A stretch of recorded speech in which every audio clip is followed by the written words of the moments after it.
पता नहीं कुछ प्रॉब्लम आ रहा है। ठीक है। तो पिछली बार हम लोग कहाँ पे थे?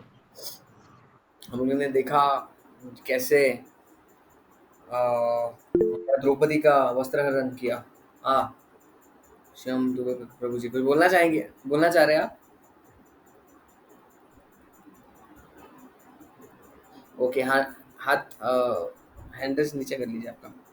हाँ, तो पिछली बार हमने देखा किस तरह द्रौपदी मैया का दुशासन ने वस्त्रहरण करने का कोशिश किया था।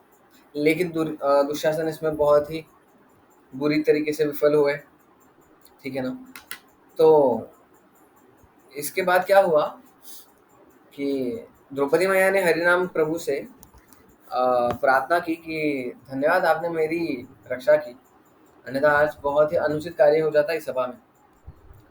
तो इस तरह से ये सारी चीज़ें देखकर फिर भी जो सभा थी, उस सभा में बैठे दुर्योधन इनको अकल नहीं आ रही थी।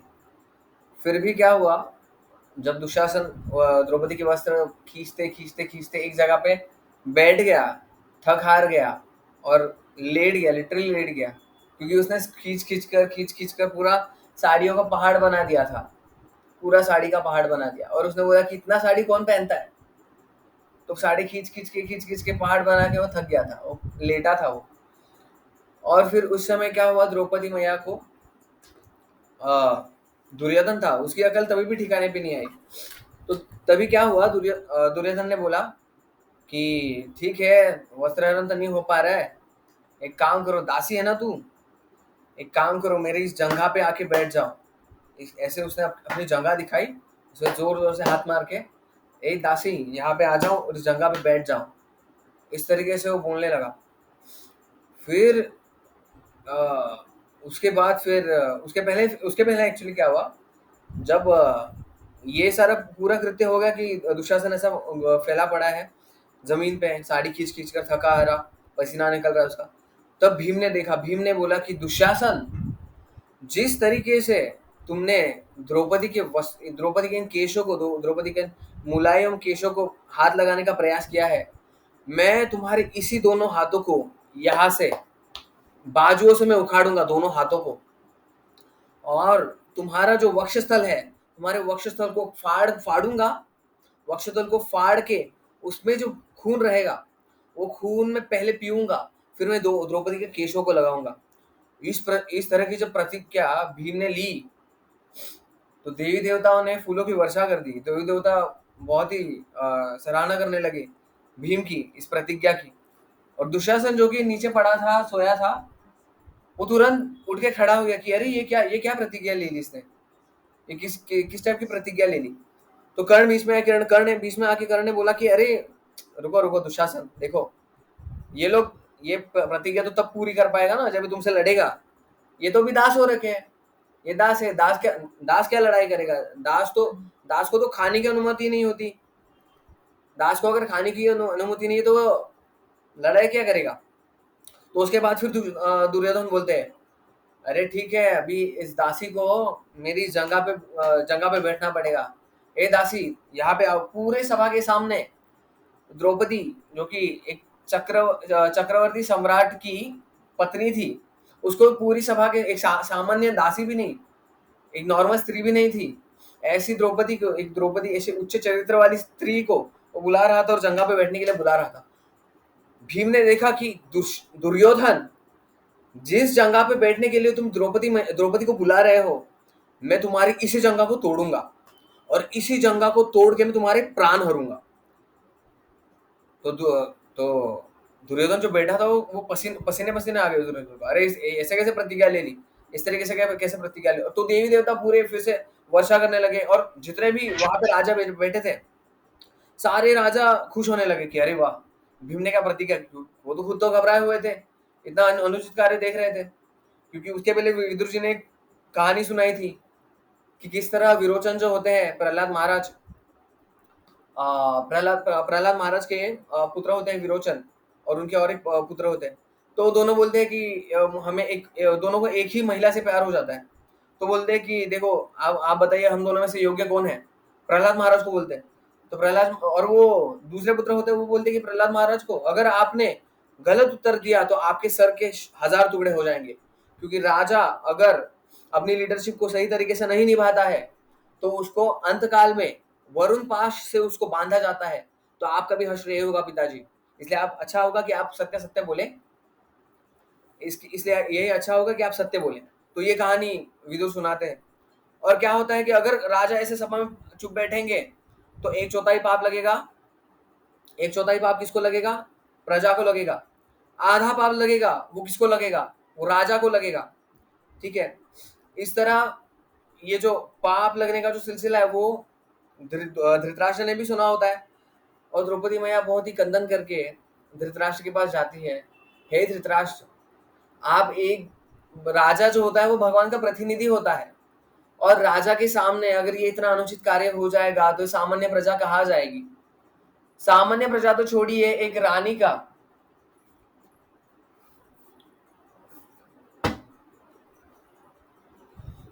द्रौपदी ने कहा कि सामान्य प्रजा तो दूर की बात है, आपके राज्य में धृतराष्ट्र, हे धृतराष्ट्र, आपके राज्य में एक साधारण नारी तो छोड़ी, एक वर्ड भूल रहा हूं मैं, जो चक्रवर्ती सम्राट होते हैं उसके पत्नी को एक वर्ड होता है, मैं भूल रहा हूँ। एक महारानी के लिए आपको एक सुरक्षा की जगह नहीं है, तो कैसे कैसे सामान्य जनता आपके ऊपर ट्रस्ट करेगी? और वो स्टोरी भी सुनी होती है धृतराष्ट्र ने विदुर से कि पूरा आधा पाप उनको अपने सर पे लेना पड़ेगा, क्योंकि राजा का प्रतिनिधित्व कर रहे हैं। तो वो क्या करती कि देखो देखो द्रौपदी, अभी जितना भी ये अनुचित कार्य हुआ है, तो तुम क्या करो, तुम मुझसे कोई भी 2 वर मांगो, मैं तुम्हें 2 वर देके मैं तुम्हें शांत करना चाहता हूँ, और जो भी कुछ अनुचित कार्य हुआ है मैं इसकी भरपाई करना चाहता हूँ, कृपया तुम वर मांगो। तो द्रौपदी बोलती कि ठीक है, मेरे जो पति है युधिष्ठिर महाराज, आप उनको दासत्व से मुक्त कर दीजिए प्लीज। तो ये ये बेनेडिक्शन दे देते हैं। फिर बोलते हैं कि नहीं, तुम और कुछ चीज मांगो, ये मैं संतुष्ट नहीं हूं देने में, भले ही तुम संतुष्ट हो। बोलते हैं कि नहीं ठीक है, आप मेरे बाकी बाकी अन्य 4 पति जो हैं उनको भी आप दासत्व से मुक्त कर दीजिए, तो उनको भी दासत्व से मुक्त कर दीजिए। धृतराष्ट्र बोलते हैं मैं अभी भी संतुष्ट नहीं हूं, तुम कृपया प्लीज मुझसे मांगो, कुछ कुछ तो मांगो मुझसे। देखिए, एक राजा जो होता है, एक राजा 3 वर मांग सकता है। एक रानी, एक क्षत्रानी 2 वर मांग सकती है, तो मैंने 2 वर मांग लिए हैं। और एक ब्राह्मण 100 वर मांग सकता है। तो मैं एक क्षत्रानी हूं, तो मैंने 2 वर मांग लिया है, इससे ऊपर मैं आपसे कुछ मांगना नहीं चाहती। तो धृतराष्ट्र से अपने से दे दिया, अपने से उन्होंने बोला कि देखो अभी जो भी दासत्व से था तुम उससे तो मुक्ति हो, और वैसे भी तुम तो दाव पे लग ही नहीं सकती थी, लेकिन फिर भी ये जो अनुचित कार्य हुआ है, तो आप क्या कीजिए, आप ये जो आपका इंद्रप्रस्थ है आप उसको भी ले लीजिए, आप अपना अपना इंद्रप्रस्थ लेके आप चले जाइए। दुशासन ने देखा कि अरे ये पिताजी ने क्या कर दिया, जितनी हमारी ये षड्यंत्र था, शकुनी मामा के साथ हमने मिलकर इतना बड़ा षड्यंत्र किया था, पूरा पूरा पानी फैला दिया पिताजी ने। और ये इनको आज्ञा देके चले जाते हैं इंद्रप्रस्थ। इनको जब आज्ञा देते हैं ये इंद्रप्रस्थ जब चले जाते हैं, तो फिर से दुर्योधन एंड पार्टी कन्विंस हो चुके होते हैं धृतराष्ट्र की इनके साथ बहुत गलत हुआ है, लेकिन बुरी संगति का काउंसिलिंग देखिए, जितना बुरी संग देखो, ये धृतराष्ट्र दुर्योधन इतने बुरे भी नहीं थे, लेकिन इनकी जो संगति थी ना, उन्होंने उनको खा लिया था पूरा। जैसे महाभारत में कथा आती है कि जब पांडवों का वनवास चलता है, और पांडवों को वनवास चलते समय दुर्योधन क्या करता है, अपनी अपनी ही पार्टी बनाता है, वहां पे जंगल में जाके वो अपना टेंट वेंट लगा के दासियों को नचा के, फिर मदिरा पान करके, फिर गंधर्व आते हैं, गंधर्वों की किसी लड़की को छेड़ता है, बहू को छेड़ता है, तो गंधर्व उसको पकड़ लेते हैं। फिर युधिष्ठिर महाराज अर्जुन को और भीम को बोलते कि जाओ संभालो उनको, वो मुक्त करा के लेके आओ, जो कि तुम्हारे भाई है। भीम बोलते हैं भैया आपके साथ प्रॉब्लम क्या है, अभी अगर वो गंधर्व मार भी देंगे तो दिक्कत क्या है, हम भी तो मारना ही चाहते थे। नहीं ठीक है, देखो सुनो, बाहर वालों के लिए हम 105 है, हालांकि हम अंदर में, हम घर में हम 100 और 5 है, लेकिन एक घर में बाहर वालों के लिए हम क्या है, 105 है। तो उस समय क्या होता है, कर्ण भी भाग जाता है। हालांकि कर्ण को बोला जाता है कर्ण बहुत बहुत धनुर्धर थे, बहुत महान धनुर्धर थे। हालाँकि ऐसा कर्ण को बोला जाता है, लेकिन कर्ण भाग गए थे। कर्ण का कान भेद दिया था गंधर्वों ने और कर्ण भाग गए थे। और उस समय क्या हुआ था, अर्जुन ने रक्षा की थी दुर्योधन की गंधर्वों से, गंधर्वों को मार भगाया था। अर्जुन ने रक्षा की थी, तो अर्जुन को वर दिया, अर्जुन को बोला था कि अर्जुन तुम मांगो, तुम मुझसे क्या मांगना चाहते हो मांगो, ये दुर्योधन ने बोला था। और जब ये चीज आती है कि जब दुर्योधन जाते हैं, महाभारत का युद्ध चलता है, दुर्योधन बोलते हैं पितामह भीष्म को, पितामह भीष्म, मेरे प्रिय प्रिय पितामह भीष्म, आप बहुत ही अनुचित कार्य कर रहे हैं, आप पूरी तरीके से मेरी साइड से नहीं लड़ रहे, आप क्यों ऐसा कर रहे हैं? आप, मैं जानता हूं पांडव आपके प्रिय है, लेकिन ये उचित नहीं है, आप सरलश्कर है, आप सरलश्कर हैं हमारी सेना के, लेकिन आप ये बहुत अनुचित कर रहे हैं। पितामह भीष्म ने प्रतिज्ञा ली कि अभी के अभी मैं 5 तीरों का मंत्रों से उच्चारण करके, ये 5 तीर कल पांडवों का आखिरी दिन होगा, ये इन 5 तीरों की वजह से। तो बोलते कि ठीक है पितामह, ये 5 तीरों को मैं मेरे पास रखता हूँ। तो ये बात पता चल जाती है भगवान को। भगवान को ये बात जब पता चल जाती है, तो भगवान क्या करते हैं, भगवान जाते हैं, भगवान अर्जुन को बोलते हैं कि देखो तुम्हें याद है ऐसा ऐसा हुआ था, अर्जुन भीम ने तुमको बोला, अर्जुन ने तुमको, दुर्योधन ने तुमको बोला था कि ऐसा वर दूंगा, तो जाओ उसे अभी के अभी वो 5 तीर मांग के लेके आओ। अर्जुन ने बोला ठीक है, यतिच्छसि तथा कुरु। अर्जुन जाते हैं, वो तीर मांगते हैं। दुर्योधन बोलता है मांगो अर्जुन मांगो, मुझे पता है तुम कुछ मांगने आए हो, मांगो तुम्हें क्या चाहिए, हस्तिनापुर चाहिए, हस्तिनापुर ले लो। क्यों, वो तो जानता है, क्योंकि हाँ मुझे पता है आज कल तो तुम्हें पितामह भीष्म मारने ही वाले हैं, भले मैं तुम्हें राज्य पूरा दे दूंगा, कल मैं तुमको मार के फिर से राज्य तुमसे ले लूंगा। ये योजना बना रहे होते हैं दुर्योधन। लेकिन क्या होता है, वो बोलते कि नहीं नहीं, मुझे कुछ राज्य नहीं चाहिए, कुछ नहीं चाहिए, धन नहीं चाहिए, दौलत नहीं चाहिए, मुझे तुम बस जो 5 तीर है ना पितामह भीष्म के, वो मुझे दे दो। तो दुर्योधन बहुत ही हताश होके, सुनिए बात, दुर्योधन हताश होके वो 5 तीर अर्जुन को दे देते हैं। और उस समय वो क्यों दे देते हैं, आचार्य बताते हैं कि उस समय वहां पे शकुनी नहीं था। और आचार्य ये भी बताए थे कि दुर्योधन वास्तव में इतने निचले दर्जे का था भी नहीं, लेकिन उसकी संगति इतनी खराब थी। कर्ण था, शकुनी था, दुशासन था, ये संगति उसकी इतनी बुरी बुरी थी, इसलिए बुरी संगति की वजह से उसका पतन हो गया था दुर्योधन का। तो दुर्योधन वास्तव में इतना भी, जो हम सुनते हैं इतने दिन से, हम दुर्योधन का गुणगान कर रहे हैं, दुर्योधन की तरह तरह की एक पद्धतशीर गालियां दे रहे हैं हम, तो लेकिन वास्तव में देखा जाए तो दुर्योधन इतना भी बुरा नहीं था, उसकी संगति ने उसको बुरा बना दिया था। ठीक है, तो आगे आगे हमने देखा कि किस तरह वो बोलता है कि मेरी जांग पे बैठ जाओ, ये सब, फिर वो प्रतिज्ञा लेते हैं, फिर बोलते हैं कि मैं तुम्हारी जांग तोड़ूंगा, फिर वो चले जाते हैं। फिर से बुरी संगति जो होती है धृतराष्ट्र को फिर से काउंसलिंग करती है कि देखिए ऐसा मत कीजिए, आपको आपके बेटों की, जो पांडव है उनकी चिंता है, लेकिन हमारी चिंता नहीं है आपको। आप कृपया एक काम कीजिए, आप क्या कीजिए, आप पांडवों को फिर से बुलाइए, उनको एक फिर से हम द्यूत में आमंत्रित कीजिए, फिर से उनको द्यूत में हम हराएंगे, और उनको 12 वर्ष का वनवास और 1 वर्ष का अज्ञातवास देंगे, ऐसे 13 वर्ष हम उनको दूर रखेंगे इस राज्य से। तो हालांकि धृतराष्ट्र इसके लिए रेडी नहीं होते, लेकिन पुत्र मोह के कारण वो इस चीज को छोड़ नहीं पाते। फिर क्या होता है, सब ये फिर से उनको बुलाया जाता है, उनको बोलते हैं कि देखो आपको फिर से धृतराष्ट्र ने बुलाया। तो पांडवगण बोलते हैं कि ऐसे कैसे, अभी तो उन्होंने हमें भेजा था।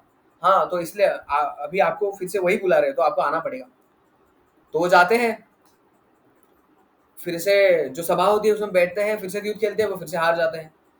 तो पांडवों को फिर से 12 वर्ष का वनवास और 1 वर्ष का अज्ञातवास। ऐसी जो ऐसी ऐसी जो कंडीशन है, ये क्यों रखते हैं, इसका कारण ये है कि त्रेता युग में हुआ करता था कि 14 साल, अभी कैकेयी मैया ने राजा दशरथ से एक बेनिडिक्शन मांगा था कि आप भरत को राजा बनाइए और राम को दूर भेजिए वनवास में, 14 वर्ष के वनवास में। तो 14 वर्ष ऐसा क्यों था, 14 वर्ष यहाँ पे क्यों था, क्योंकि त्रेता युग में ऐसा था कि 14 वर्ष अगर कोई उस राज्य पे, उस जगह पे राज कर लेता है, तो त्रेता युग में ऐसा था कि तो वो राज्य उसका हो जाता था, अगर कोई 14 वर्ष के लिए राज्य कर लेता है तो।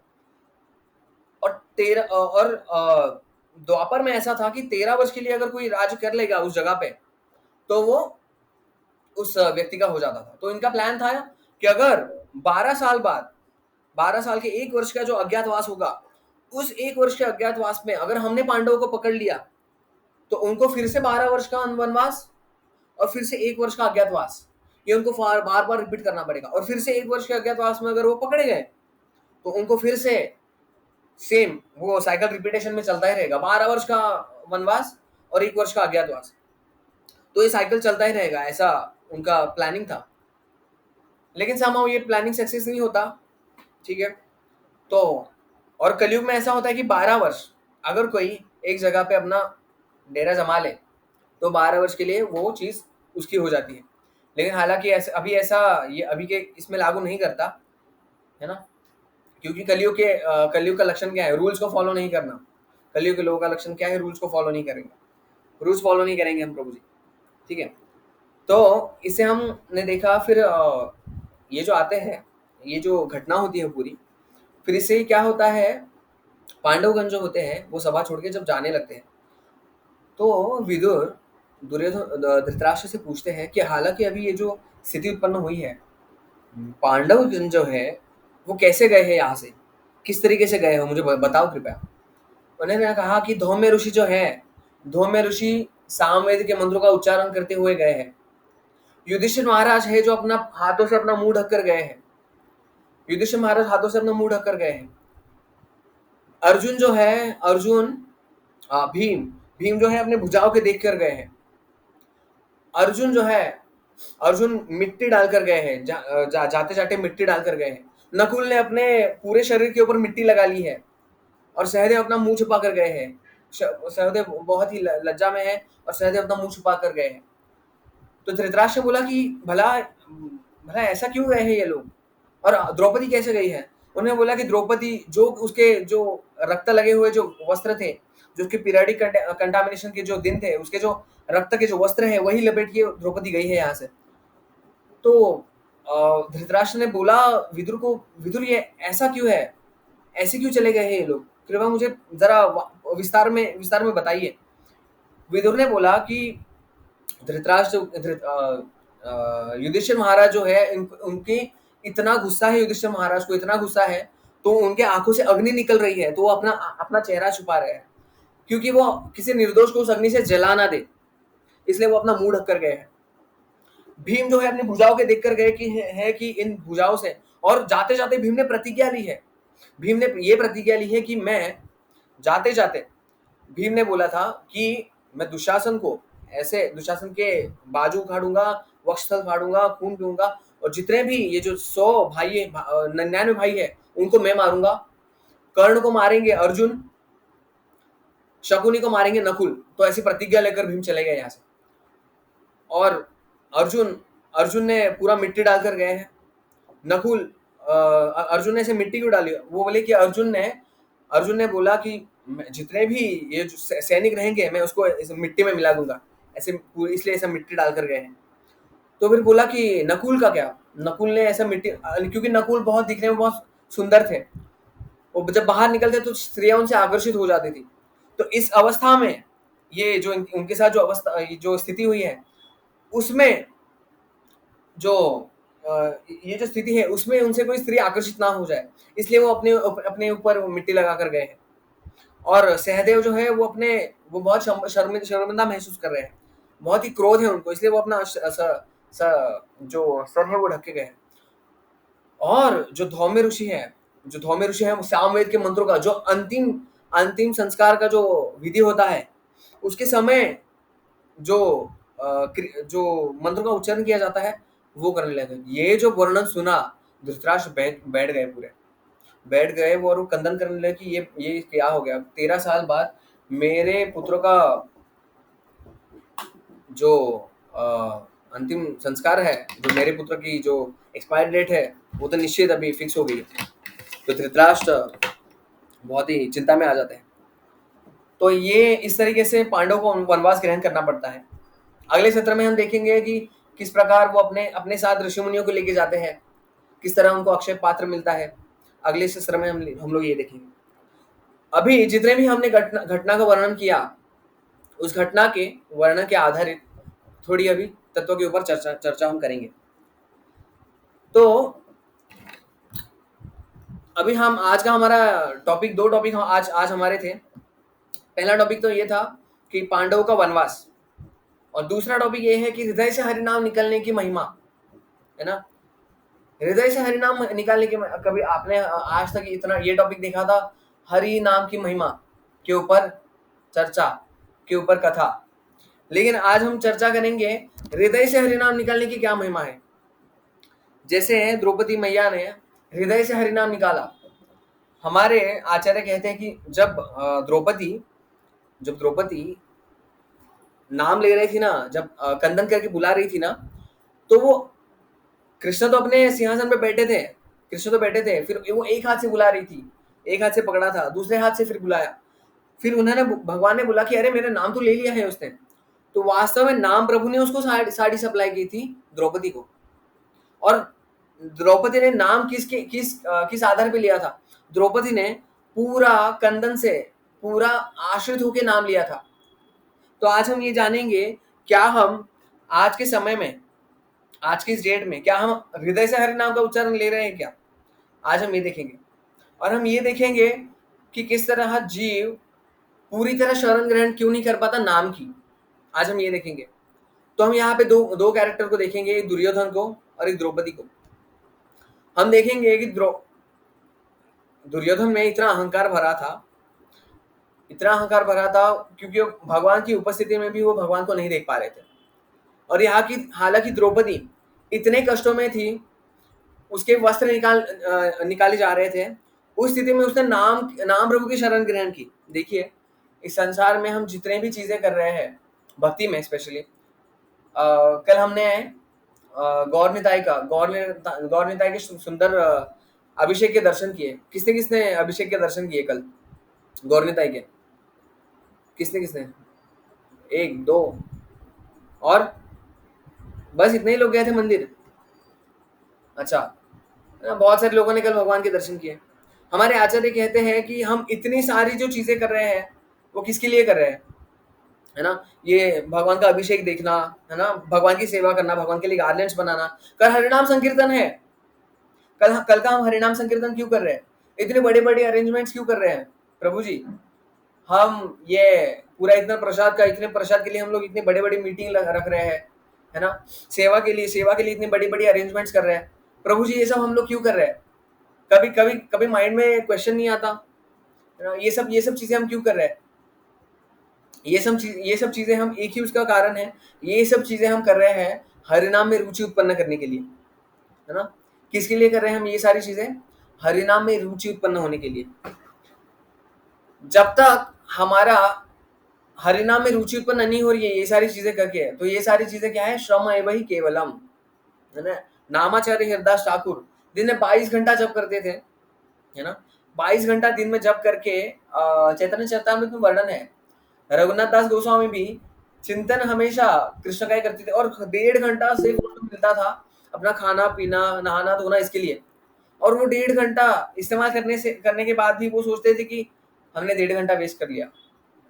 22.5 घंटे सोचिए, कोई एक हरिनाम ले रहा है, हम 22.5 घंटे क्या, हम 22.5 माला भी नहीं करते। 22.5 माला तो छोड़िए, हम 100 मालाएं भी नहीं करते। 100 मालाएं तो छोड़िए, हम एक माला भी नहीं करते। एक माला तो छोड़िए, हम एक हरिनाम भी नहीं करते। आप बोलोगे प्रभु जी कितना झूठ बोल रहे हो आप? हम तो देखो, हमारी माला देखो आप निकाल के, रगड़ रगड़ के हमारा चेहरा दिखने लग गया माला में। इतनी तो माला रगड़ रहे हैं हम रोज। तो आप कैसे कह सकते कि हम हरिनाम नहीं ले रहे? हम वास्तव में हरिनाम तो ले रहे हैं, लेकिन हरिनाम की शरण ग्रहण करके, हरिनाम की वास्तव में शरण ग्रहण करके, हरिनाम को वास्तव में समर्पित होके हरिनाम नहीं ले रहे हैं। आई रिपीट, हम वास्तव में हरिनाम का शरण ग्रहण नहीं कर रहे हैं, और हरिनाम को समर्पित होके हरिनाम नहीं ले रहे हैं। ये वास्तविक स्थिति है। क्योंकि जब हम इस जगत में, चिंताएं चिंताएं अनगिनत है, सैकड़ों है, हजारों है, लेकिन चिंतन जो है वो केवल कृष्ण का कर सकते हैं। चिंतन जो है हम केवल कृष्ण का करते हैं। लेकिन एक बद्ध जीवात्मा इतना एक्सपर्ट होता है, श्रील प्रभुपाद बोलते हैं, एक बद्ध जीवात्मा इतना एक्सपर्ट है, और conditioned soul is very expert to avoiding Krishna consciousness. एक बद्ध जीवात्मा बहुत ही एक्सपर्ट है कि किस तरीके से कृष्णा कॉन्शियसनेस को अवॉइड किया जाए। हमारे पास हजार तरीके के कारण है, हजार तरीके के कारण है हमारे पास। प्रभु जी आज हम प्रोग्राम में नहीं आ पाएंगे, प्रभु जी आज हम मंदिर नहीं आ पाएंगे, प्रभु जी मेरा जूता गुम हो गया है, मैं आज मंदिर नहीं आ पाऊंगा, प्रभु जी मेरे कपड़े सूखने डाले थे वो उड़ गए, प्रभु जी आज हम नहीं आ पाएंगे। हमारे पास अनंत अनंत कोटि, अनंत अनंत कोटि हमारे पास कारण है भक्ति को अवॉइड करने के लिए, और हमारे पास एक भी कारण नहीं है भक्ति करने के लिए। एक बद्ध जीवात्मा की हालत बता रहा हूं मैं। और अगर इस तरीके का अगर उसका रवैया होगा तो वो कैसे हरिनाम की शरण ग्रहण ग्रहण कर पाएगा। इस जगत में एक केवल जो हमारी रक्षा करने, जो जो एक ही मात्र है जो हमारी रक्षा करेगा, वो केवल हरिनाम है। भागवत में एनोलॉजी आती है, ये हमारे जितने भी संबंधी है, हमारी पिता, हमारी पिता माता, मेरे बच्चे, मेरे पोते, मेरे पर पोते, मेरे पोतों के पोते, मेरे ताऊ चाचा जीजा साला, जितने भी हैं, जितने भी हमारे संबंधी है, संबंधी है हमारे, ये सारे सैनिक की भांति है। ऐसे सैनिक जो गिरने ही वाले हैं, ये जीवन पूरा युद्ध है, और ऐसे सैनिक, भागवत में एनोलॉजी है कि ये सारे सैनिक गिरने ही वाले हैं। केवल एक ही कलयुग, केवल नाम आधार, कलयुग में केवल हम नाम की ही शरण ग्रहण कर सकते हैं। हमें हमें लगता है कि प्रभु जी ये बहुत बड़ा बड़ा हो गया, ये सारी बड़ी बड़ी बातें हो गई हरिनाम के लिए, कुछ हमारे लिए प्रैक्टिकल बताइए। एक बार एक प्रभु जी थे, वो अपने गुरु महाराज से मिले। उन्होंने बोला कि प्रभु जी महाराज बहुत सारी मैं तकलीफें झेल रहा हूँ महाराज, बहुत लोग सुनते नहीं है, मैं बहुत मुश्किल में हूँ ये सब। तो उन्होंने बोला कि आप अपना हरि नाम के ऊपर ज्यादा फोकस कीजिए महाराज, थोड़ा प्रैक्टिकल बात कीजिए महाराज। थोड़ा रजुगन में थे प्रभु जी, उन्होंने बोला कि महाराज थोड़ा प्रैक्टिकल बात कीजिए। महाराज ने बोला यही सबसे प्रैक्टिकल है ना। भागवत में है ना, एनोलॉजी है, जब हम जड़ में पानी डालेंगे, जब हम जड़ में ही पानी नहीं डालेंगे, हम पत्तों को पानी देते रहेंगे और सोचेंगे कि जड़ में पानी डालेंगे और हम पत्ते हम तक पानी पहुंचे ना पहुंचे, इससे अच्छा है मैं जड़ में पानी डाल देता हूँ, है ना। मेरे पत्तों पे पानी डाल देता हूँ, जड़ अपना काम करे या ना करे, हमें विश्वास नहीं है जड़ पे, हमें विश्वास नहीं है हरिनाम पे, है ना। हमें विश्वास नहीं है हरिनाम पे कि हरिनाम हमारा पूरा पालन पोषण करेंगे। हरिनाम, जब बुक में भुर्जन प्रभु वर्णन करते हैं कि हरिनाम हमारा पूरा पालन पोषण करने में सक्षम है। सोचिए एक नास्तिक से नास्तिक व्यक्ति की भी भगवान जो है वो पूर्ति कर देते हैं। चींटी को कण भर देता है, हाथी को मन भर देता है, वो दया निधि सबकी सुधि लेता है। चींटी को अगर कण भर दे रहा है तो हम ना तो चींटी के बराबर खाते हैं, ना तो हम हरिनाम के बराबर खाते, ना कि हम हाथी के बराबर खाते हैं, है ना। कहा जाता है कि इस संसार में कोई भी ऐसा जीव नहीं है, कोई भी ऐसा जीव नहीं है जो भूखा रह गया, है ना। अगर कोई भक्त है उसने अगर उपवास रख लिया है तो बात अलग है ना, तो बात अलग है। लेकिन वास्तव में ये मैं आपको बताना चाहता हूँ कि हरिनाम की, और देखो सबसे बड़ी बात, हम हरिनाम को क्यों शरण नहीं ग्रहण कर पाते हम हरिनाम की, क्योंकि हमें लगता है कि हम खुद अपनी रक्षा कर सकते हैं। जैसे द्रौपदी को लगा था मैं खुद अपनी रक्षा कर सकती हूँ, मैं खुद अपने कपड़े बचा सकती हूँ, मैं खुद अपने कपड़ों, मेरे अंग पे इस कपड़ों को रख सकती हूँ, ये लगता था द्रौपदी मैया को।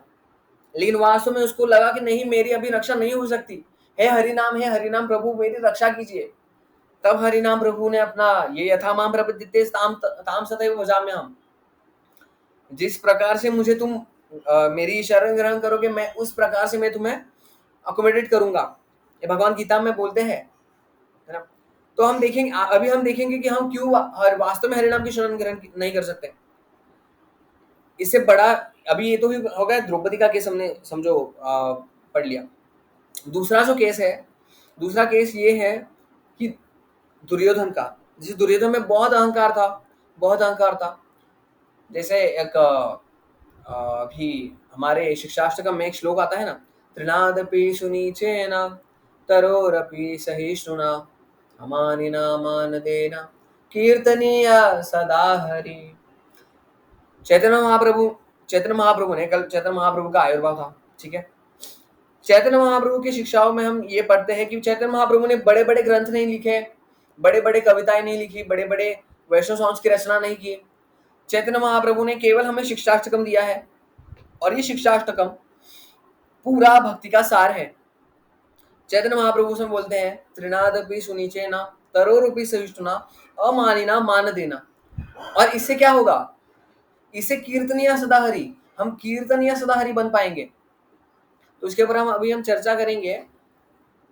तृण से भी खुद को तृणादपि सुनिचेना, तृण के जो घास का तिनका होता है उससे भी खुद को नीच मानना है।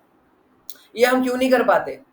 एक प्रभु जी थे, उन्होंने क्या बोला कि मैं तृण के समान खुद को नीचा कैसे मान सकता हूँ? मेरी 6 फुट हाइट है, मैं खुद को तृण तृण से भी कैसे नीचा मान सकता हूँ? फिर उन्होंने भगवत गीता में पढ़ा, बालाग्र शतभागस्य शतधा कल्पितस्य च।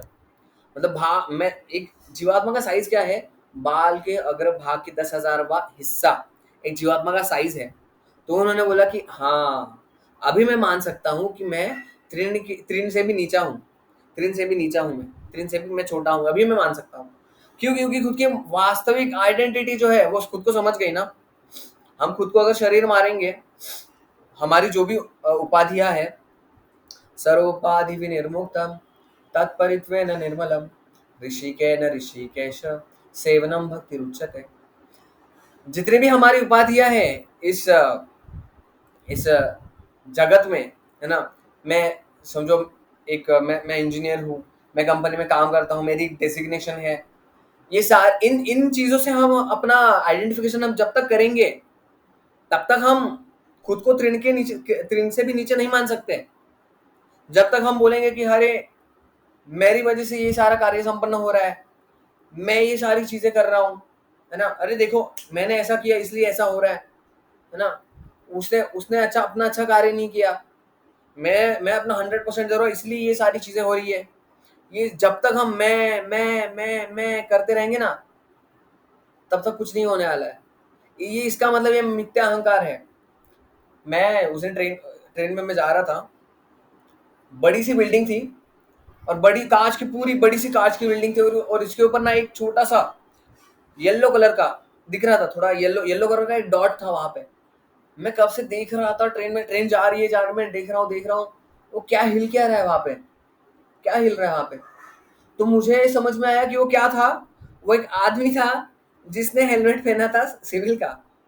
आपने सिविल कंस्ट्रक्शन में जो किसी ने देखा होगा, हेलमेट पहनते हैं ना, वो किसमें येलो हेलमेट होता है, नीला हेलमेट होता है, व्हाइट हेलमेट होता है। तो वो उसने आदमी वो पहना था, और वो कुछ तो ग्लास की कुछ तो रिपेयरिंग कर रहा होगा। तो मैंने देखा कि वो थोड़ा थोड़ा हिल रहा था। मुझे बाद में समझ आया कि अरे वो तो एक आदमी है, एक आदमी है वो। तो मैंने सोचा, एक जीव, एक मैं हम तो एक शहर में है ना, एक शहर में होके मैं उसको देख रहा हूँ, एक शहर में होके मैं उसको देख रहा हूँ, तो वो एक छोटा सा बिंदु मुझे दिख रहा है।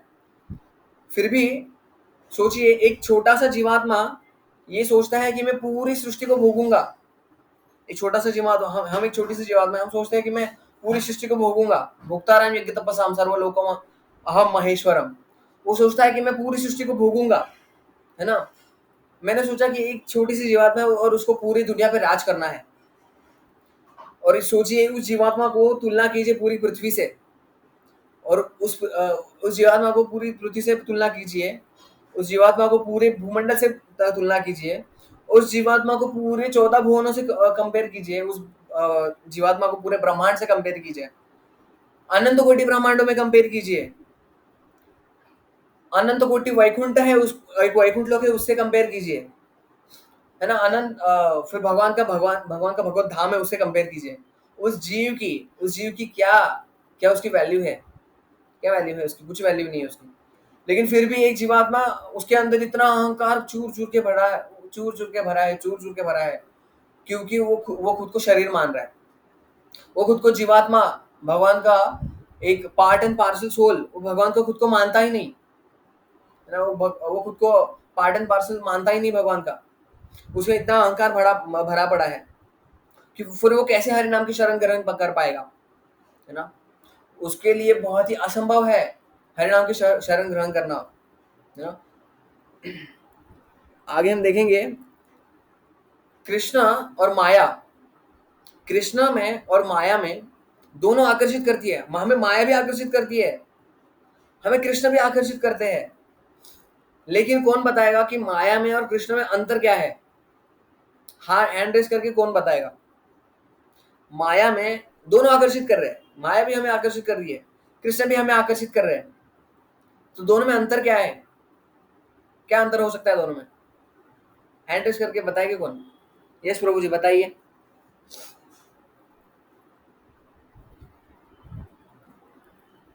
बताइए, कोई बताना चाहेगा? माया गलत कामों के लिए आकर्षित करती है और कृष्ण नाम भगवान का नाम भगवान भगवत धाम को ले जाने के लिए आकर्षित करता है। अच्छा, ठीक है। एक लगभग आप थोड़ा पास में पहुंचे थे आंसर के। तो माया में और कृष्ण में एक सबसे बड़ा अंतर यह है कि माया हमें संतुष्ट नहीं करती और कृष्ण हमें संतुष्ट करते हैं। कृष्ण हमें संतुष्ट करते हैं, माया हमें संतुष्ट नहीं करती। माया हमें अगर 100 की स्पीड से अगर हमें प्यास लगी होगी तो माया का हम संग करेंगे तो हमारी जो प्यास है वो 1000 गुना बढ़ जाएगी फिर से, और इसमें हम फ्रस्ट्रेशन आएगा हमें वो करके। और कृष्ण के साथ भी सेम होगा। कृष्ण का हम संग करेंगे, कृष्ण के नाम का हम संग करेंगे, कृष्ण के भक्तों का संग करेंगे, हमारी प्यास 100 थी, वो 1000 क्या, वो लाखों गुना बढ़ जाएगी, लेकिन उस प्यास में हमें संतुष्टि मिलेगी।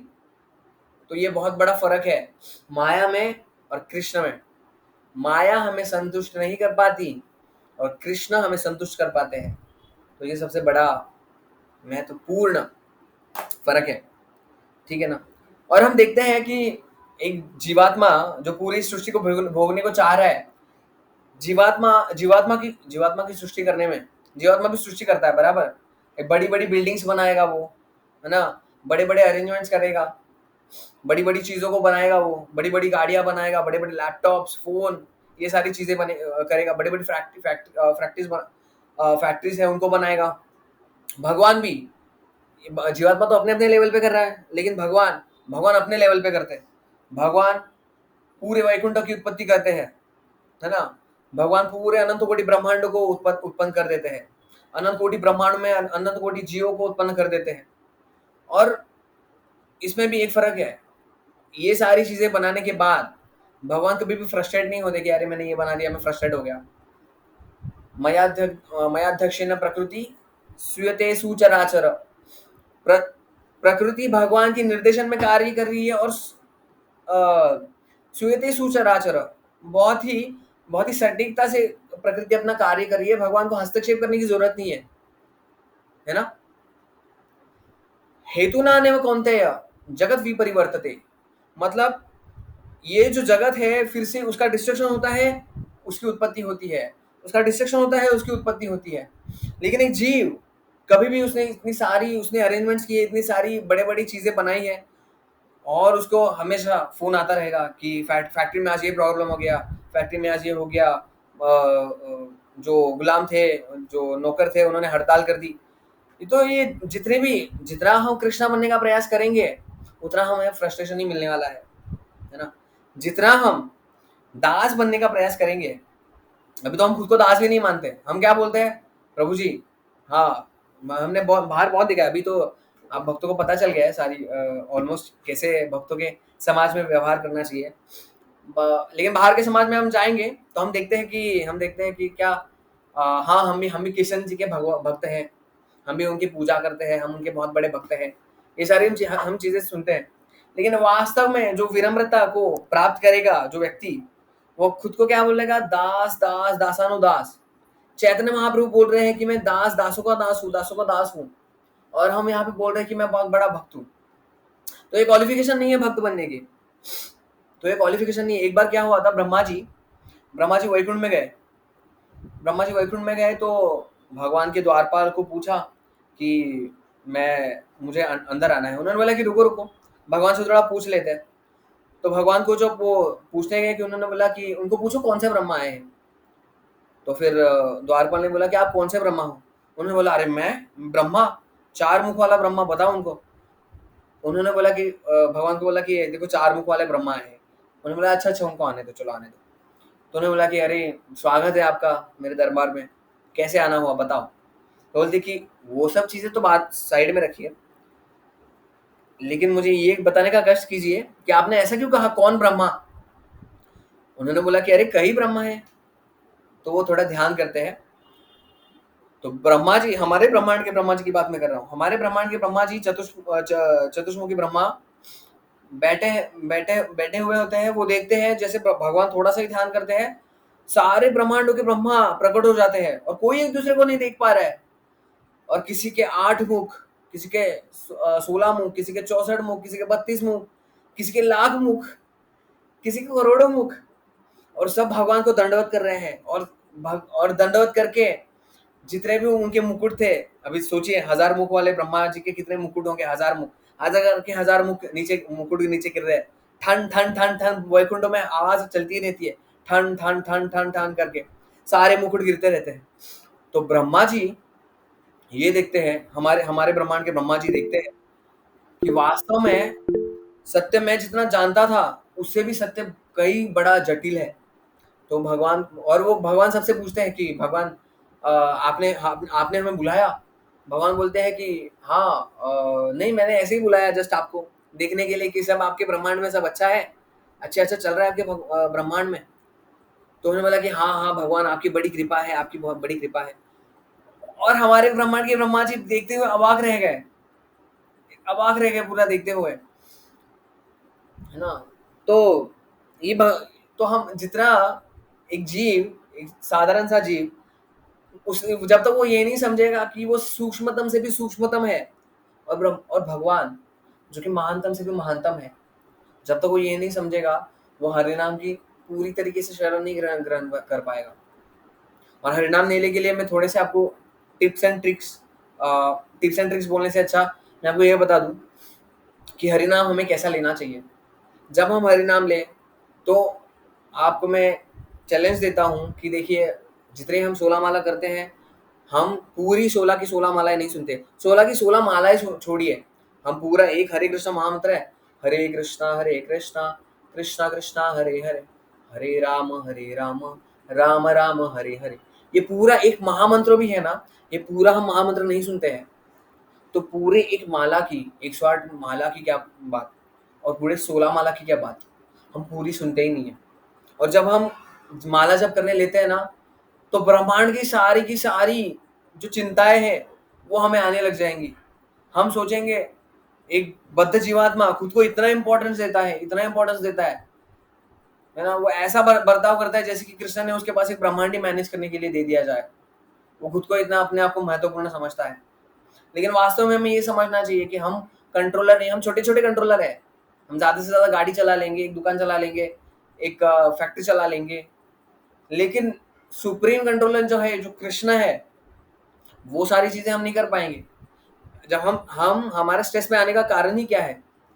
हमारे स्ट्रेस में आने का कारण ये है कि जब हम कंट्रोल करने लग जाते हैं, जब हम चीजों को कंट्रोल करने लग जाते हैं, जब हम परिस्थितियों को कंट्रोल करने लग जाते हैं, जब हम व्यक्तियों को कंट्रोल करने लग जाते हैं, तब हम स्ट्रेस में आते हैं। बहुत बार हम सुनते हैं कि प्रभु जी हमारे बच्चे कहना नहीं मानते, प्रभु जी मेरा बेटा कहना नहीं मानता, प्रभु जी मेरी पत्नी कहना नहीं मानती, प्रभु जी मेरे पति नहीं सुनते। छोड़ दीजिए, छोड़ दीजिए उनको। हरिनाम छोड़ दीजिए मतलब छोड़ मत दीजिए, आई मीन अपनी चेतना में उनको पकड़िए मत, चेतना में उनको घर में, क्योंकि ये जो 1.5 किलो का जो है ना, हमारा बुद्धि का जो फलूदा है ना, 1.5 किलो का, इसमें ये इसमें जाओ या इसमें जाओ, इसमें हमें ये सबसे इम्पोर्टेंट जगह है, सबसे इम्पोर्टेंट, सबसे कॉस्टली जगह है। इसमें एक तो केवल कृष्ण रह सकता है, नहीं तो बाकी के जो बागड़ बिल्ले वो रह सकते हैं। तो ये हमें डिसाइड करना है कि इसमें हमारे हृदय में कृष्ण रहे, या बिना बिना भाड़ा देने वाले जो लोग हैं बाकी के, या संसार की जो सारी चिंता है वो रहे। तो ये हमें डिसाइड करना है। तो मैं क्या कर रहा था कि हमें इन ये सारी चीजें है ना, हमारे जो जो हम व्यक्तियों को कंट्रोल करना चाह रहे हैं, हम परिस्थितियों को कंट्रोल करना चाह रहे हैं, इन सारी चीजों को छोड़ दीजिए। हरिनाम के ऊपर श्रद्धा रखिए। अभी तो हम सीधा नामाचार्य हरदास ठाकुर जैसा नहीं बन पाएंगे, ये सारी जितने भी अरेंजमेंट्स हैं, हमने हमने चर्चा की कि भगवान का अभिषेक देखना, है ना? भगवान का पुष्पाभिषेक करना, भगवान को वस्त्र पहनाना, भगवान की सेवा करना, भक्तों की सेवा करना, ये सारी चीज़ें हम क्यों कर रहे हैं? क्योंकि हरिनाम में हमारी रुचि उत्पन्न हो।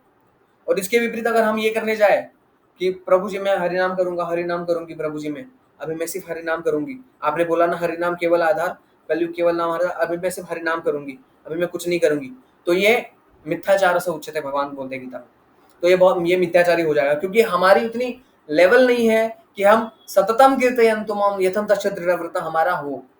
तो उस एक लेवल पे पहुँचने के लिए, उस एक स्थिति पे पहुँचने के लिए हमें क्या करना पड़ेगा?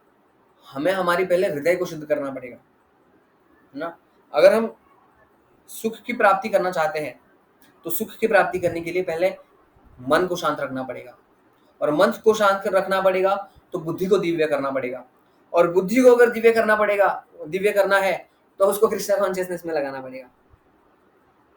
लेकिन हम चाहेंगे कि हम प्रभु जी कृष्ण कॉन्शियसनेस में नहीं लगाएंगे बुद्धि को हम कृष्ण कॉन्शियसनेस नहीं बनाएंगे। हम बस शांति शांति करेंगे, शांति शांति शांति, तो इससे हमें शांति नहीं मिलेगी। अशांत से कथम कथा सुखम, शांति कैसे मिलेगी हमें? शांति वास्तव में तभी मिलेगी जब हमारी बुद्धि दिव्य चेतना में होगी, कृष्ण कॉन्शियसनेस में होगी, तो हमारा मन शांत होगा, है ना? हमारी बुद्धि दिव्य होगी, हमारी बुद्धि दिव्य होगी तो हमारा मन शांत रहेगा, हमारा मन शांत रहेगा तो हमें वास्तविक शांति की प्राप्ति होगी और हमें शांति की प्राप्ति हुई तो हमें सुख की प्राप्ति होगी। इस संसार में हम लोग सुख की डेफिनेशन क्या समझते हैं? दुख की अनुपस्थिति को हम सुख सुख मान बैठते हैं। आज जॉब को नहीं जाना है, आज छुट्टी है, तो हमने क्या सोचा? हाँ, आज आराम है, आज हमें दुख की अनुभूति नहीं करनी है। तो तो हम उस परिस्थिति को क्या मान बैठते हैं? सुख मान बैठते हैं। लेकिन वास्तव में सुख वो है जब हम भगवान श्री कृष्ण के चरण कमलों को प्राप्त कर लेंगे। वो वास्तव में हमारा सुख है, वो हमारा परम गंतव्य है। जब हमें हरिनाम 16 माला होने के बाद 17वीं माला करने की जब हमारी इच्छा हो, 16 माला होने के बाद जब हमारी भीड़ बैग छोड़ने की इच्छा ना हो, तभी मान लेना कि हमें हरिनाम के प्रति प्रेम उत्पन्न हो रहा है। हरिनाम के प्रति प्रेम उत्पन्न हो रहा है। देखो भगवान इस जगत में पूरे पूरे जगत में विद्यमान है, पूरे जगत में विद्यमान है, कण कण में भगवान विराजमान है। लेकिन बद्ध जीवात्मा उसकी जड़मति से नहीं देख पाता, उसकी चमड़ों के आंखों से नहीं देख पाता। एक ऐसा व्यक्ति मंदिर में खड़ा होकर, नास्तिक व्यक्ति, भगवान के दिव्य दर्शन वो देख नहीं पाता। वो देखता है कि ये तो संगमरमर की एक व्हाइट कलर की पॉलिश मारी हुई चकाचक मूर्ति खड़ी की है लोग ने, और यहाँ पे सब लोग दान दे रहे, मत्था पड़ रहे, पैसे डाल रहे। एक बद्ध जीवात्मा, एक पापी जीवात्मा, एक नास्तिक जीवात्मा यही सोचेगा।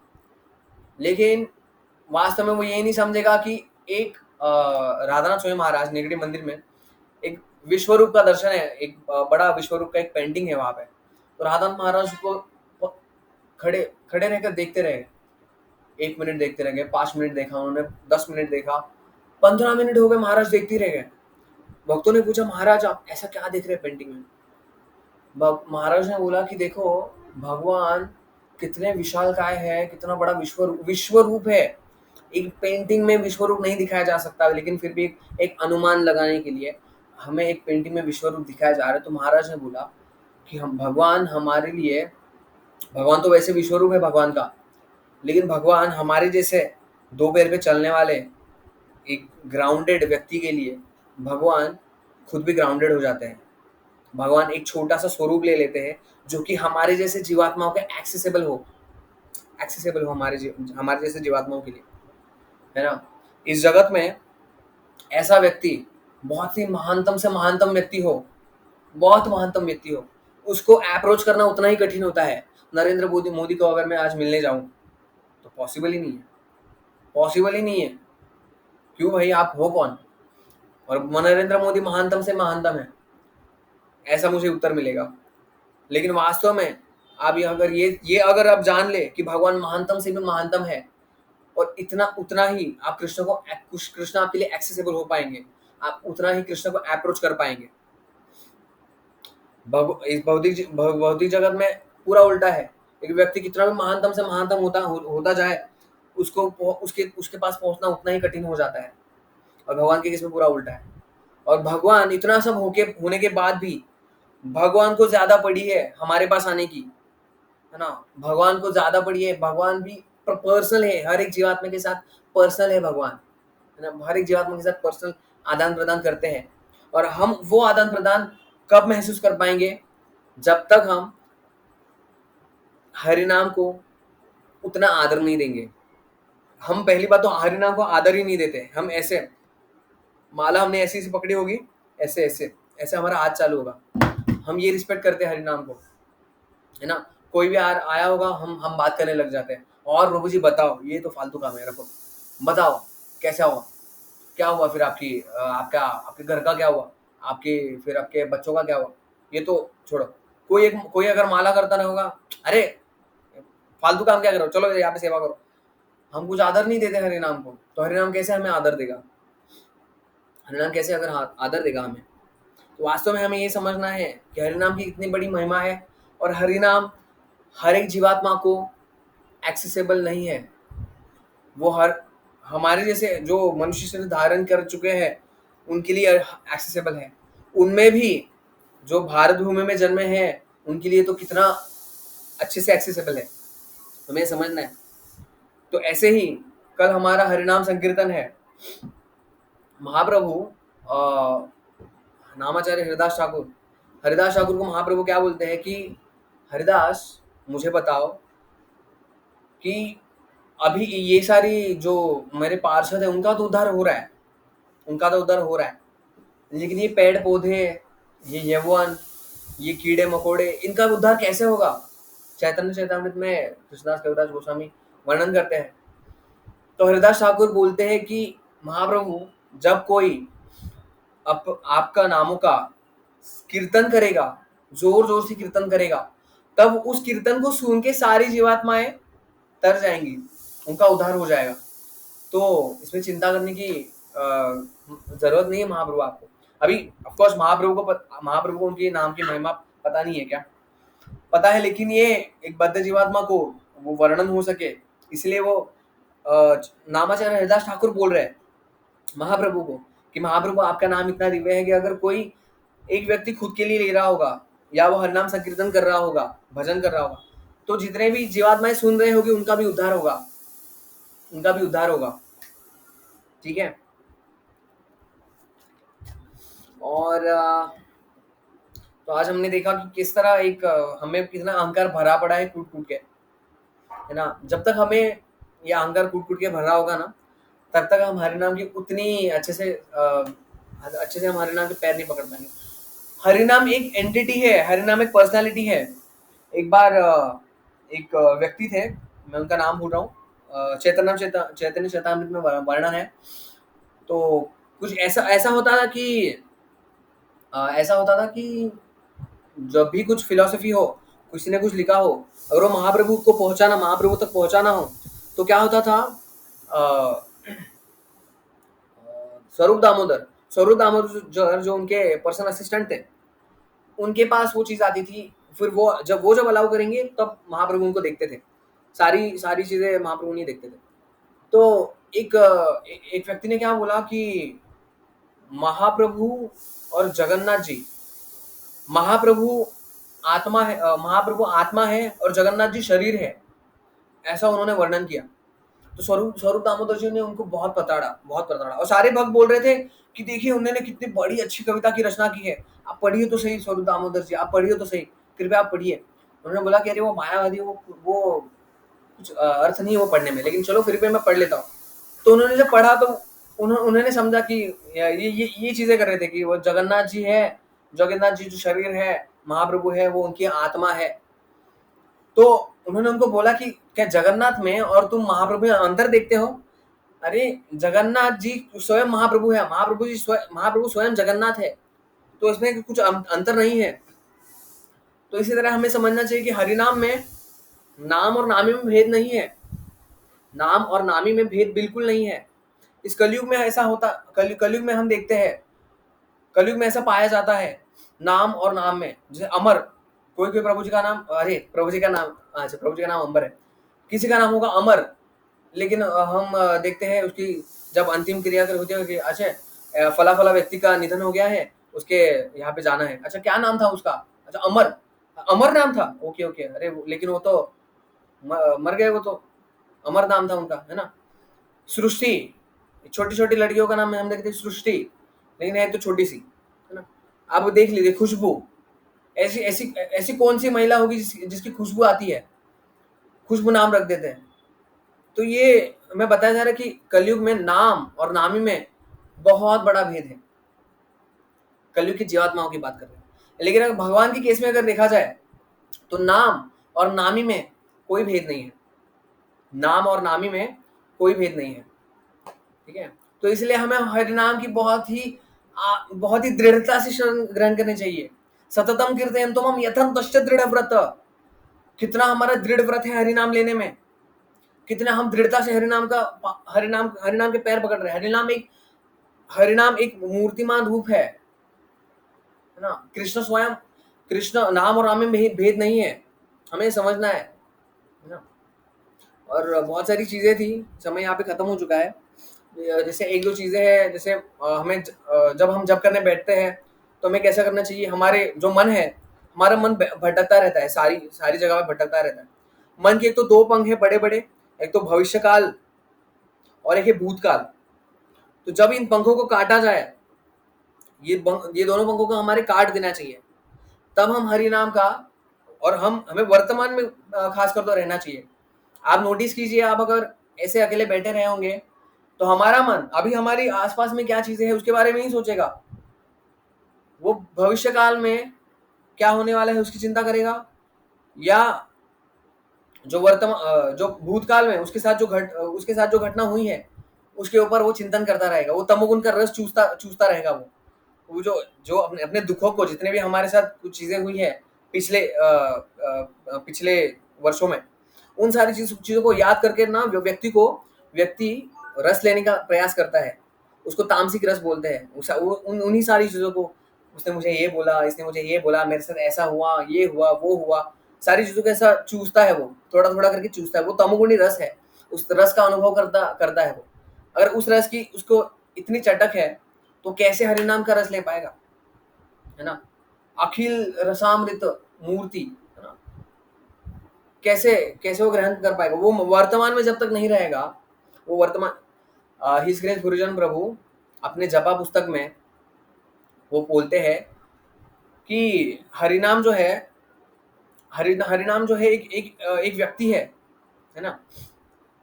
नाम और नामे में कोई भेद नहीं है। अगर आप हरिनाम को पूरी आदर पूर्वक आप हरिनाम को नहीं लेंगे, है ना, प्रभु जी बोलते हैं कि आप जो जप करते हो, जो हरे कृष्ण महामंत्र है पूरे, हरे कृष्ण कृष्ण कृष्ण हरे हरे, हरे राम राम राम हरे हरे, आप पूरी 16 माला के ऊपर मत ध्यान दीजिए। पूरा आप ऐसा टारगेट मत लीजिए कि पूरा 16 माला लेके हम बैठे हैं। पूरा 16 माला का टारगेट मत लीजिए, एक माला का टारगेट मत लीजिए। हमारा मन इतना जिद्दी है, इतना बलवान है, इतना दृढ़ है, इतना प्रबल है, हमें बार बार हटाता रहता है हमारे लक्ष्य पे से। एक मॉडर्न अभी अभी के हाल में एक एक्सपेरिमेंट हुआ था। सबसे कम अटेंशन स्पैन जो होता है ना, वो गोल्ड फिश होती है ना, उसका होता है 8 सेकेंड का। और अभी हालांकि कि अभी सर्वे में ये खोजा गया है कि अभी का जो अटेंशन स्पैन जो है मनुष्यों का, उन्होंने गोल्ड फिश का जो 8 सेकेंड का स्पैन था उसको भी तोड़ दिया है। मनुष्य अभी 8 सेकेंड के अंदर 8 सेकेंड के अंदर उसका माइंड यहाँ वहां पे चला जाता है। 8 सेकेंड भी वो एक चीज के ऊपर ध्यान नहीं लगा पाता।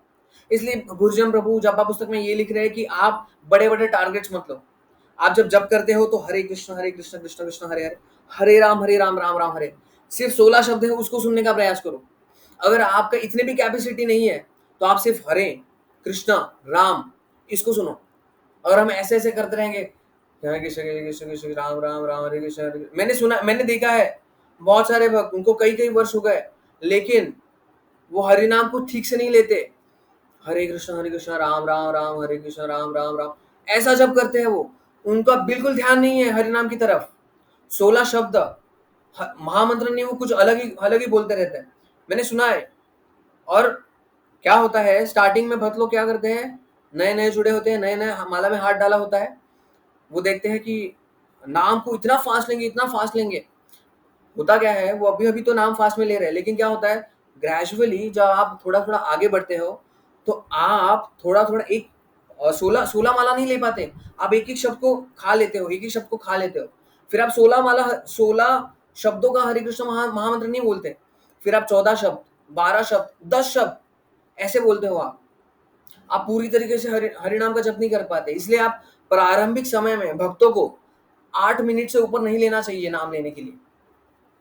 मैंने सुना है कि नए नए भक्ति में जुड़े होते हैं, हरे कृष्ण राम राम राम, हरे कृष्ण राम राम राम राम राव राव राव राव राव कौन है, बाजीराव, और हरे मस्तानी। ये ऐसा नाम लेंगे तो नाम नाम प्रभु निश्चित रूप से हरे कृष्ण राम ये अपनी अपनी कृपा दिखाएंगे, लेकिन महामंत्र, मंत्रों के उच्चारण से ब्रह्मास्त्र उत्पन्न हुआ करते थे, है ना, ब्रह्मास्त्र की उत्पन्न हुआ करती थी मंत्रों के उच्चारण से। लेकिन ये तो महामंत्र है, मंत्रों में सबसे राजा, जनों में महान होते हैं उनको महाजन बोलते हैं। जो मंत्रों में महान है उसको जो मंत्रों में महान है उसको महामंत्र बोलते हैं। तो ये हरे कृष्ण महामंत्र, उसको पूरा उच्चारण स्पष्ट होना चाहिए, उच्चारण स्पष्ट होना चाहिए। आप बोलेंगे प्रभु जी चाइना के डिवोटीज तो तोतली भाषा बोलते हैं, हरे कृष्णा ऐसा, लेकिन वो उसका एक्सेप्शन है। लेकिन अगर हमें भारत भूमि में जन्म मिलके हम नाम प्रभु को स्पष्ट उच्चारण नहीं कर रहे हैं, हरे कृष्ण राव राव, हरे राव राव राव राव, क्या है राव, जब हम हरिनाम को पूरी स्पष्ट उच्चारण से नहीं कर रहे, तो ये हमारी गलती है। तो हमें जो फैसिलिटीज दी है उसका हम मिसयूज कर रहे हैं। जब भी किसी जीवात्मा को कुछ बड़ी with great responsibilities comes great powers. अगर आपको कुछ रिस्पॉन्सिबिलिटी दी जा रही है तो आपको उतनी फैसिलिटीज भी दी जा रही है। अगर आप अपनी रिस्पॉन्सिबिलिटीज को अच्छी तरीके से नहीं निभाओगे तो आपको जो फैसिलिटीज दी जा रही है उसका आप मिसयूज करोगे। तो अभी के केस में हम यही कर रहे हैं। जो हमें फैसिलिटी मिल रही है, जो हमें स्पष्ट उच्चारण करने की, स्पष्ट उच्चारण से हरिनाम लेने की जो हमें फैसिलिटी मिली है भारत भूमि में, आप देखिए इंडिया का जो व्यक्ति होगा जिसका भारत भूमि में उसका जन्म हुआ होगा, उसका उच्चारण बहुत स्पष्ट होता है। आप देखिए बहुत स्पष्ट होता है, वो कोई भी भाषा वो बहुत सटीकता से बोल पाएगा। एक फॉरेन बॉडी अगर किसी की होगी, वो स्पष्टता से उतना नाम नहीं ले पाएगा।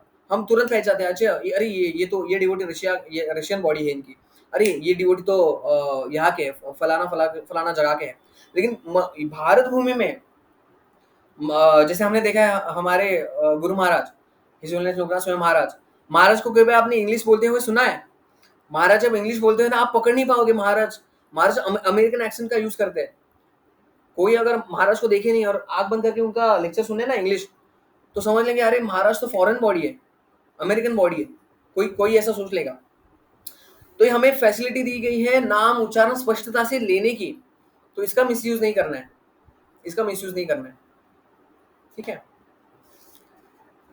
और हम जितना हम प्रसाद के लिए हम जितना आदर देते हैं, उतना भी हमें हरिनाम को उतना आदर देना चाहिए हमें, है ना, उतना ही हमें हरिनाम को आदर देना चाहिए, ठीक है। तो ये सारी आज की सत्र में हमने बातें की, इस पे आप मनन कीजिएगा किस तरीके से हमारे हरिनाम भगवान तक पहुंचने के लिए एक मात्र चीज है, एक हरिनाम में जो इस जीवात्मा के पास मिला है, और भगवान जो कि वैकुंठ में बैठे हैं, उन वहां का डिस्टेंस और यहाँ का डिस्टेंस नापा नहीं जा सकता। चैतन्य चेतावनी में वर्णन है, एक वैकुंठ जो है, वैकुंठ का डिस्टेंस कितना है पता है? 8 योजन। 8 योजन को आप 100 से गुणाकार कर लो, और वो जो अमाउंट आएगी उसको 1000 से गुणो, उस अमाउंट को लाख से 10,000 से गुणो, उस अमाउंट को 1 लाख से, उस अमाउंट को 1 करोड़ से गुणो। योजन की बात चल रही है। 8 से इतने सारे योजन को आप गिनोगे तो इतना आकार होता है एक वैकुंठ का। तो सोचिए भगवान और हमारे इसमें कितना डिस्टेंस है, लेकिन यही भगवान हमारे पास एक्सेसिबल है जब हम हरे कृष्णा कृष्णा कृष्णा हरे हरे, हरे राम राम राम हरे हरे, इस नाम को अगर हम लेंगे तो भगवान हमारे लिए बहुत ही सुलभता से एक्सेसिबल हो जाते हैं। ठीक है, हरे कृष्णा। किसी का कोई प्रश्न है?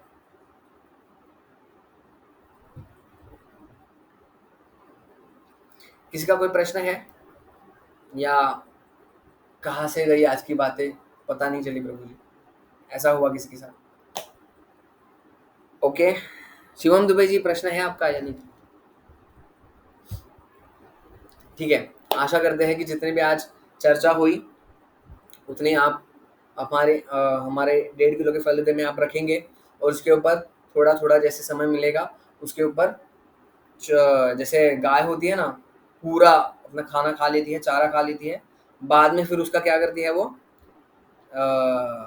रवंथ बोलते हैं मराठी में, रवंथ बोलते हैं, हिंदी में आई डोंट नो क्या है। तो वो चरती रहती है बाद में बैठ के एक जगह पे। तो वैसे एक भक्त को होना चाहिए। जुगाली करती है। क्या? जुगाली करती है। जुगाली, जुगाली, हाँ, यस, जुगाली करती है। हाँ, तो गाय कैसे एक जगह पे बैठ के निवान, वैसे हमें क्या करना चाहिए, कोई भी लेक्चर हम सुने, कोई भी लेक्चर हम सुनने के बाद एक जगह पे बैठ के क्या क्या मनन हुआ, क्या, इसलिए बोला जाता है कि नोट्स पेन और नोट्स लेके बैठा कीजिए लेक्चर्स में, इसलिए बोला जाता है क्योंकि कलयुग श्रुतिधर नहीं है, जिसे जैसे द्वापर में लोग श्रुतिधर हुआ करते थे, है ना, जो बोला जाए वो याद रख लेते थे, पेन और कापी की जरूरत नहीं पड़ती थी, है ना, तो इसलिए हमें क्या करना चाहिए,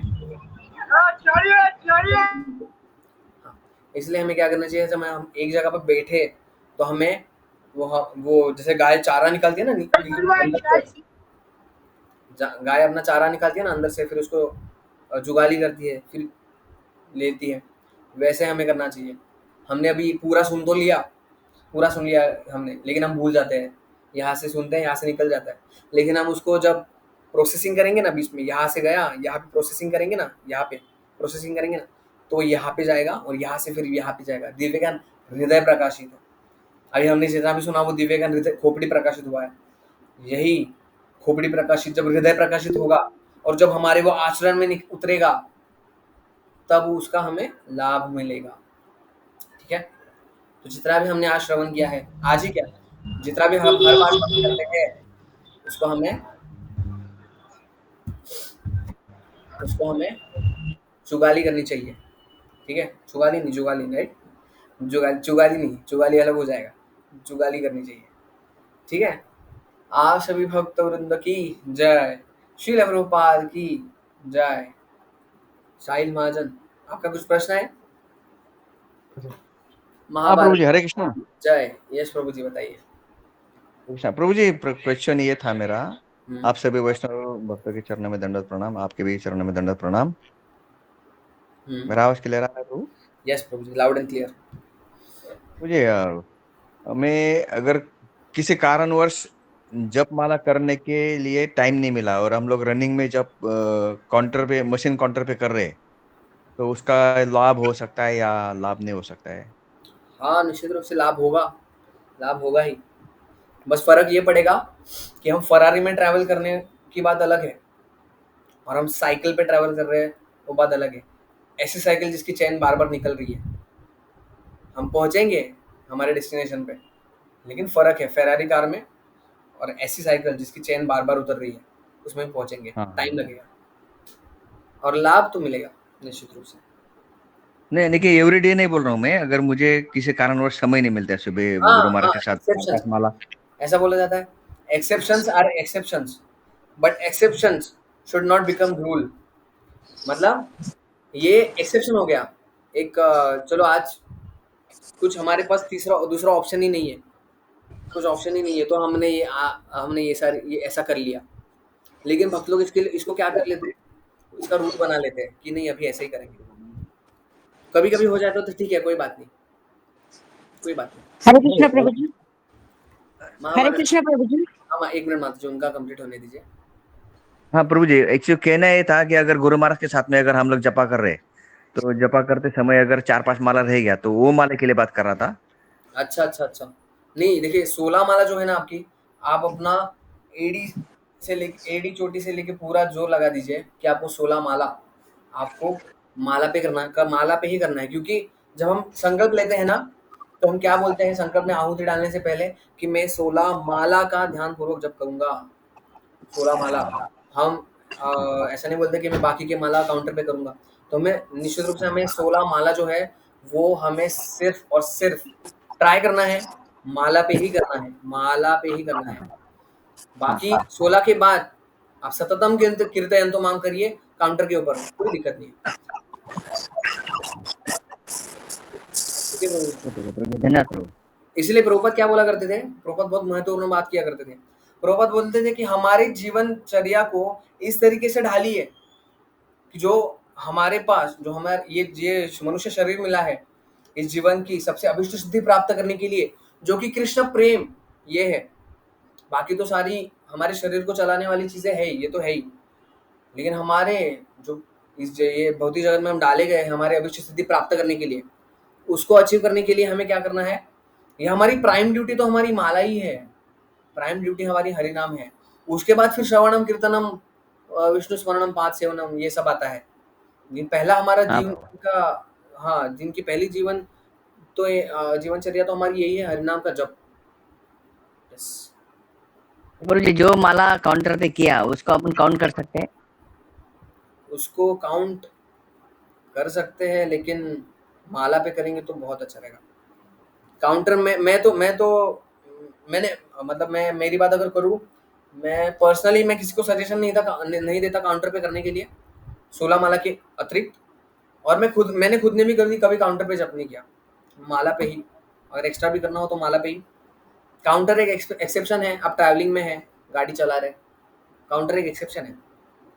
लेकिन वो सही बोलूँ तो जो हमने आहुति, हम जो प्रतिज्ञा लेते हैं दिशा के समय, उस हरे हिसाब कृष्णा। से अगर देखा जाए, लॉजिकली देखा जाए। भागवत कीर्तन प्रभु, आपका आवाज म्यूट हो चुका।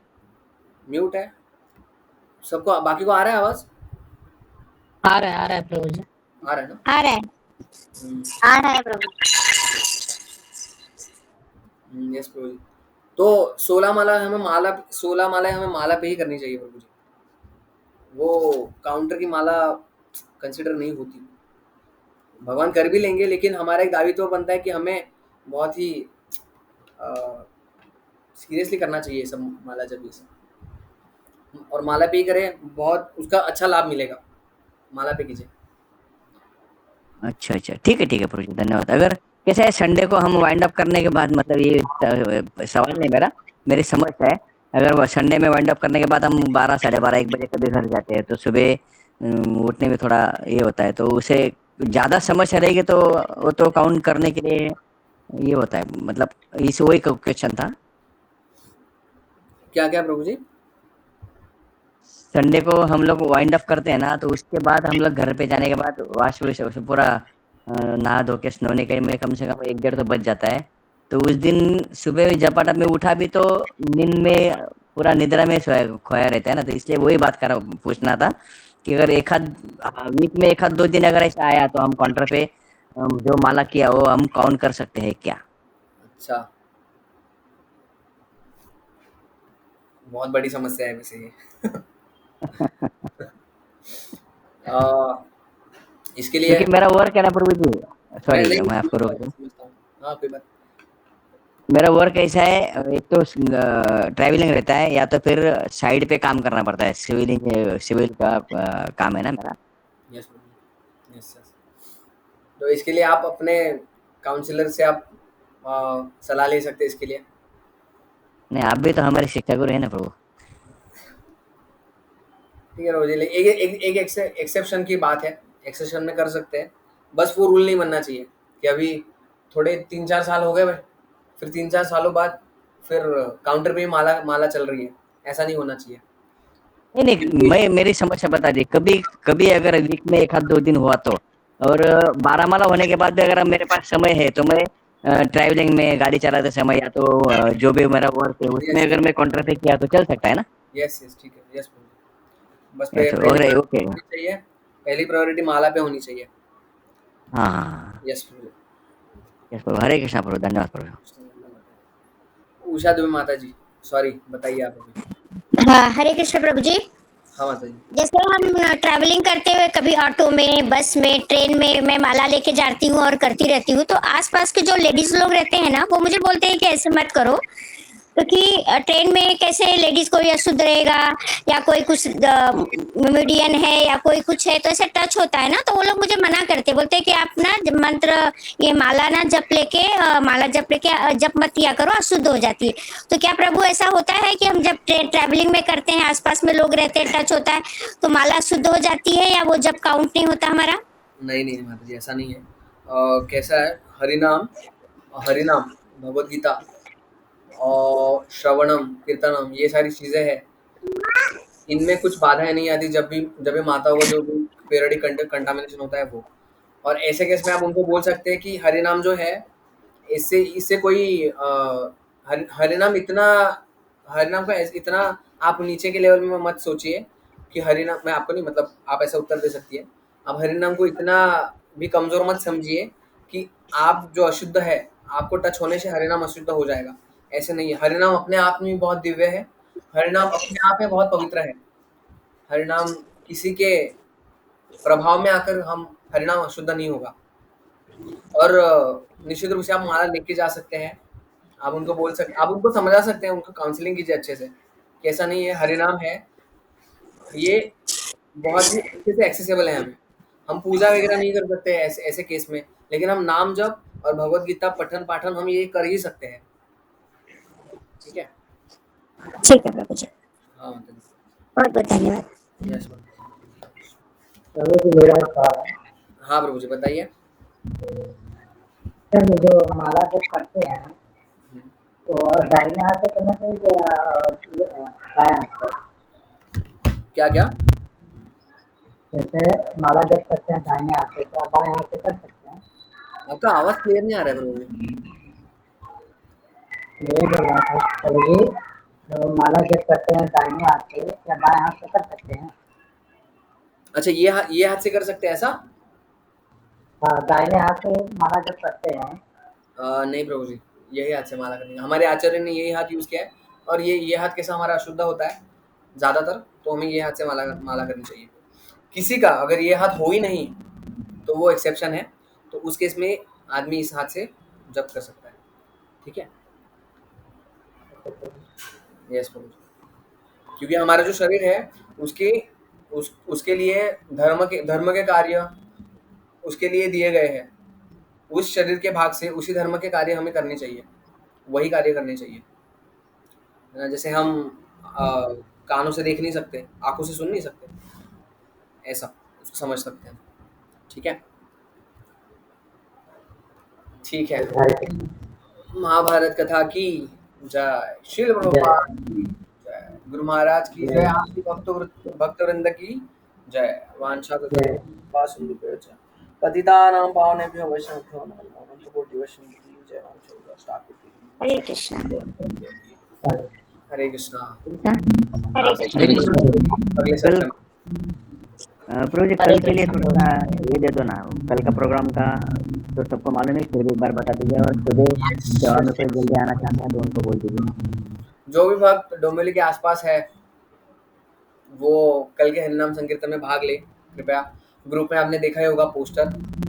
आप ऐसा नहीं कि आप ही आ सकते हैं, जितने भी भक्त आप जिनको भी आप जानते हैं, आपके अगल बगल आस पड़ोस वाले, जिनमें उतनी सुकृति है कि आप उनको बुलाएं और वो आपको बहाना ना दे, अगर वो आ जाए तो उनको आप बुलाइए, उनको भी शुद्धि होगी। तो आप सभी रोज आमंत्रित हैं और आप भी आमंत्रित कर सकते हैं बाकी लोगों को। हाँ प्रभु जी। सॉरी प्रभु जी, कल का